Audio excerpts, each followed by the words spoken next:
Goat monkey like Fritos. Goat monkey like Tab and Mountain Dew. Goat monkey, very simple man with big, warm, fuzzy secret heart. Goat monkey like you. Goat monkey like you.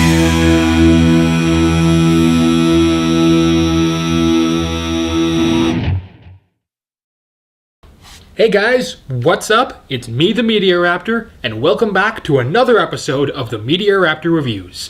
Today, you guys, we're going to take a look at a 2017 movie, perhaps one of the biggest releases thus far of 2017.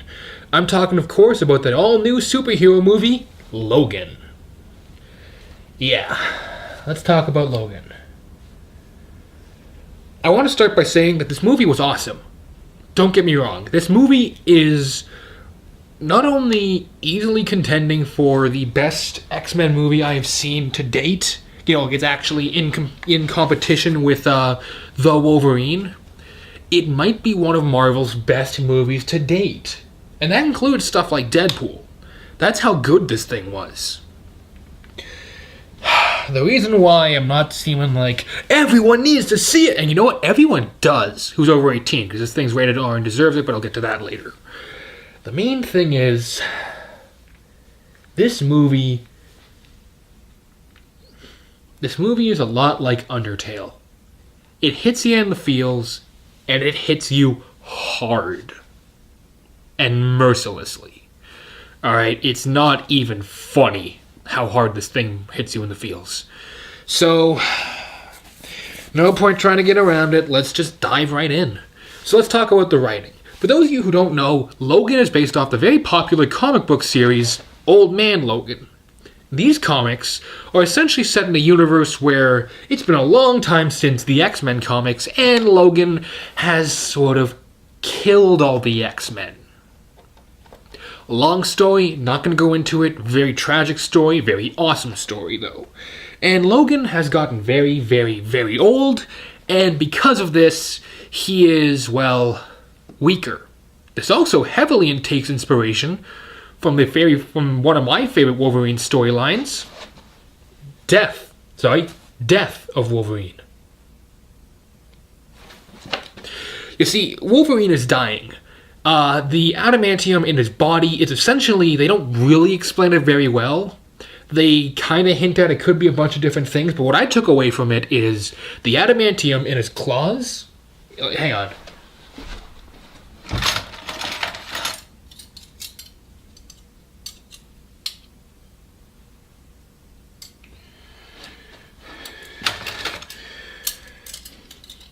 Completely forgot to get this ready before I started filming.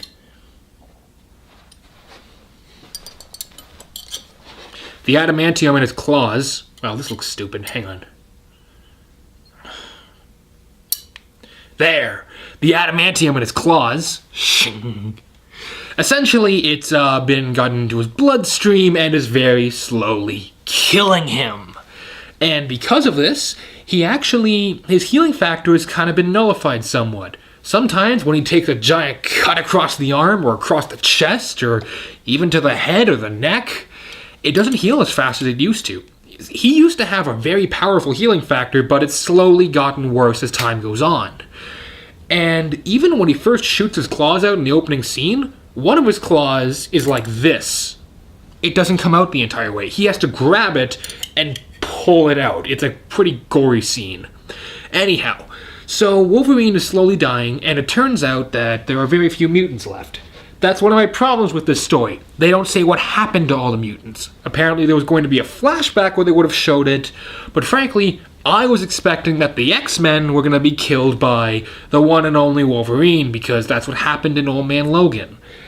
Anyhow, so the only mutants left are, 3 when the movie begins. We got Logan, Charles Xavier, and, what's that other guy? We have this guy who essentially is an albino, and he burns whenever he's in the sun, and I'm not making a joke, that's his weakness. He literally burns when light touches him. And, what else? Oh, and he can track people. He can track mutants. only for them to find out there's a whole bunch of other children who are technically mutants because they're genetically engineered to be weapons, and one of them happens to be Wolverine's daughter, X-23. So you guys, this is the first time I've ever done the whole Wolverine with knives thing, like trying to make his claws out of knives. I've never done this before, and frankly, I love doing this now. So anyhow, Laura and the others end up escaping, yada yada yada, a lot of things happen, and eventually Wolverine ends up being forced to take care of Laura, and he's trying to get her to North Dakota, where apparently this thing called Eden is, because it was written in a comic book that was a safe haven, and Dakin's in this movie. You don't know who he is. He's technically Wolverine's son, but in this movie he's a clone. Whole bunch of crazy stuff happens, road trip, violent murders. I'll get to that when I get to talk about effects and all that. And spoiler alert, just hit the mute button, and when you see me go like this, unmute it. Okay? So, mute it. And along the way, Charles dies and Logan dies. It's a very emotional scene, and the thing is, though, you know it's coming, but still, when it happens, it's no less hard to watch, because even though you know it's coming, it's still painful, and it's still really sad. We all back? Good. So, writing, the plot is actually incredibly strong. It was stronger than I thought, because it's not done in the style of a traditional superhero movie. It's sort of I don't know how to explain it. It's like a survival movie with mutants, which I like. I think that's a cool idea. Not nearly as cool as these. Anyhow, but I'm getting off topic again. So it's about, my main problem, though, with the writing is a few questions they didn't answer. 1, what happened to all the X-Men? 2, did Logan kill them? 3, this one guy who shows up who's like a doctor of sorts, was he supposed to be Mr. Sinister? 4, how did they get Logan's DNA unless they're going off the scene at the end of X-Men Apocalypse? Spoiler alert there, but that movie's been out for like a year now. But even then, that movie is set like 80 years before this and all that. And finally, my biggest problem though with the writing, Wolverine's a jerk. I'm not just saying that to try and get a laugh. Wolverine is a massive jerk to everyone in this movie, up until near the end. So yeah, he's a jerk to Charles, he's a jerk to this other mutant guy who he's got living in his bed, in his barn place, like run down, looks like a bomb shelter almost, and he's more of a jerk to Laura, his own daughter. Not like genetically, not like a clone, but still has his genetics in there, so it's his daughter. And he repeatedly yells at her, abuses her, well, not really, but tells her that this whole thing, her whole dream about a safe haven is completely meaningless. And I get that maybe if we had a scene, again, Fox, you should have shown this. If we had a scene where we saw that Logan did actually kill the X-Men, then that would explain why he feels so guilty and why he's so cut off and why he's so angry all the time. That would have helped, but we don't, so we're just kind of left with, oh, he's more of a jerk than usual. Thanks. So, yeah, I gotta take a little bit of credit away from the movie for that. That might affect the overall rating, or it might not. I don't know yet. So, yeah, what else? Writing. This movie's rated R, so I was expecting just a ton of gore.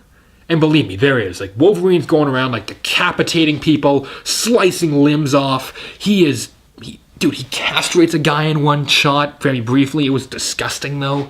Like, he's gutting people. He is brutal.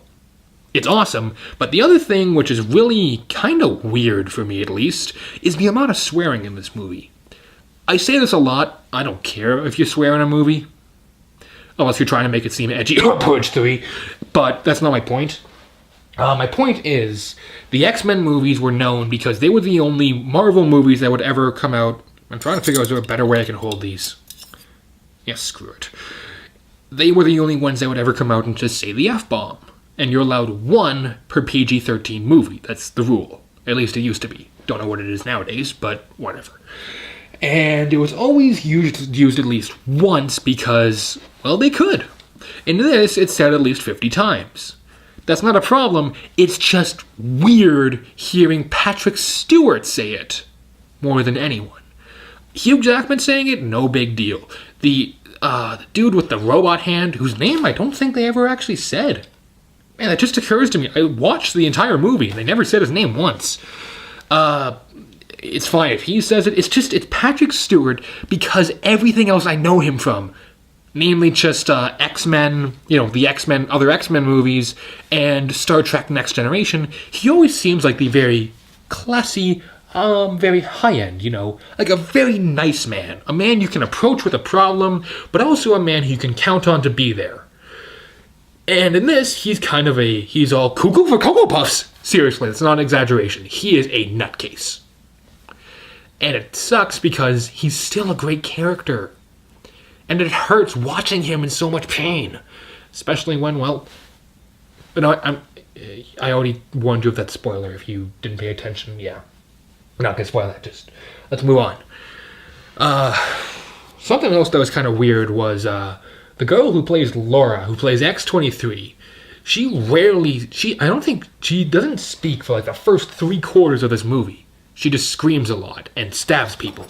Oh, on that note, she's got foot claws. Hang on. I can't get my leg up that high. She's got a claw that comes out of her foot. That is cool. Just wanted to say that. Totally not about what I was about to talk about, but it's cool. Feet claws are awesome. She's got 2 claws instead of 3 like Wolverine. I don't know why she only has 2. Then again, I'm guessing, genetic experiment. They could kind of control that maybe. I don't know. And the whole story about all the kids being turned into weapons and all that, and the caregivers and the nurses trying to get them out. It's actually it's kind of adding to the whole like this world really sucks sort of vibe that this movie's trying to do, and it's kind of showing you why they're so desperate to get out. Another question I had about writing, I just remembered this one. Aside from the fact that because Laura can speak, she can, but she just chooses not to. Why? Is one of the questions I had. They read more than once. They read an X-Men comic book. In fact, there's kind of the main plot point kind of revolves around that. My question is, when did they ever make X-Men comic books? Seriously, in these movies, in the X-Men movie timeline that I've seen thus far, there's no point where a big part of it was people were afraid of the mutants. Why are they making comic books off them?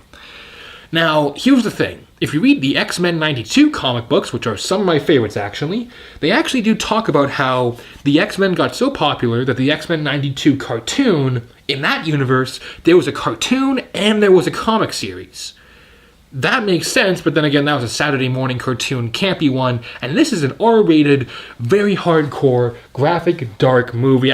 You know what I mean? It just doesn't seem right. Maybe they may have a throwaway line that I missed because I was in the bathroom or something, but whatever.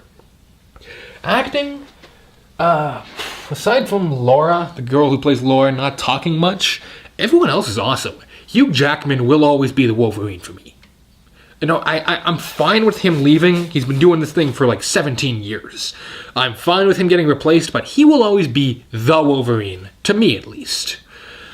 And Patrick Stewart, once again, does an amazing job. As Professor X in this, he's kind of in this weird phase I don't want to talk about because it'll spoil part of the movie again. And I'm not going to spoil that part because it's kind of vital to the rest of the movie. And I don't want to give away everything. He's doing this very interesting new take on him, and it's really cool. So anyhow, he's great. Hugh Jackman's great. All the actors in this are actually very, very good. Save for 1 or 2 child actors. There's 1 or 2 child actors that when they're being shot at and they're running, one of them's like, run, run, run, run, run, run. And he was about 12. If it was one of the younger ones who looked to be about 8, I could maybe understand that. But if I was 12 and I was being shot at, I'd be like, that just looked weird on camera. I just realized I might edit that out. Nah. But seriously, it's brief, but it's still something I feel like mentioning. Anyhow, everyone else is actually really good. So yeah, let's just ignore that and let's move on to what might be the best part of this whole movie. Special effects. Yeah, if you notice that these are incredibly sideways, I have no idea how people do this. Hang on, let me try this. That just looks even worse. I'm just going to leave him like it is. This review's almost over, I hope. All the practical effects and all the digital effects are amazing. All the missing limbs, the blood, the gore, the healing factors, the decapitations, the explosions, the violent gut stabs and all the neck slices, and the scene where, again, spoiler alert, it'll be for like 10 seconds here, but still muted if you don't want to be spoiled about the ending.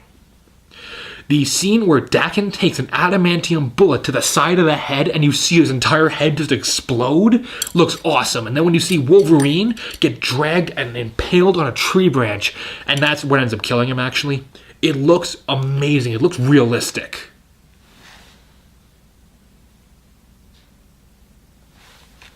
Okay, we're all back. And costuming looks great. The makeup is truly amazing in this movie. Hugh Jackman still looks like what he normally did in all the other X-Men movies when he played the Wolverine, but at the same time, he does look old. And Patrick Stewart looks awesome as Professor X. He looks really old, but he still looks like Professor X. Music is amazing. I kind of wished they had used Johnny Cash's Hurt in the movie like they did in the trailer. They didn't. The only reason I say that is I love Johnny Cash, and I love that. I love his version of "Hurt" because it's an amazing song about, well, pain, and I feel like it would have been actually great for this movie. Anyhow, but that's just nitpicking on something which really doesn't matter in the long term.